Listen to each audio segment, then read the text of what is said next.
let's move on. There's a fantastic winter warmer for you, a rice risotto. Very easy to make. People use those pre-box stuff. I don't really know why, because you can make it at home with just a few ingredients. So I've got some onion and celery in there in a kind of medium pan. I'm going to turn that down even further because we don't want those to brown. In fact, we just want those to sweat very gently. Now, in this pan earlier, I actually had some chicken breast in there, which is a nice healthy cut of chicken, which I slightly browned off and I par-cooked, okay? Which I'm gonna add later into the pan. Now, to that, after about a minute or two, and everything's nice and soft, add in your rice risotto. Now, before I stir that in, have a good look. See how short, fat, and plump those grains of rice are? Well, that's because that's a very starchy type of rice. It's called arborio. You can buy it in any supermarket. And mix that through the oil, and you just want to kind of dry toast that inside there. And that takes a further minute or two. Now, this is the basis of almost any risotto. This is where you can now start adding different stocks and flavors. For me, I'm gonna put some garlic in there. I didn't put it in earlier because I don't want it to burn. So it's about 2/3 of a teaspoon in.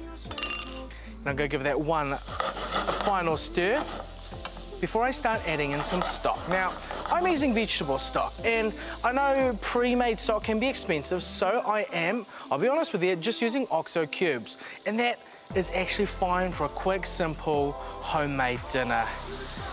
Here we go. I'm gonna put 1.5 ladles, turn the heat up, and we're going to start a process which is going to be throughout the whole of the risotto making.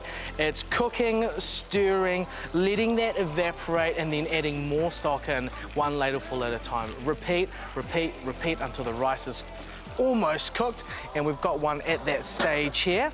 I'm going to move this pan aside so you can see. And you can see the rice has fattened up. A lot of that stock has been absorbed. There's a little bit loose. This is a perfect time to put in some frozen peas.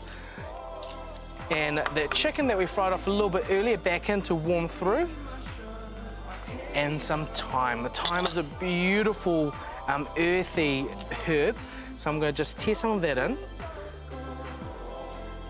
And I'm going to set this aside because to make our chicken pesto risotto, we need to make a pesto. I'll be showing you guys that later.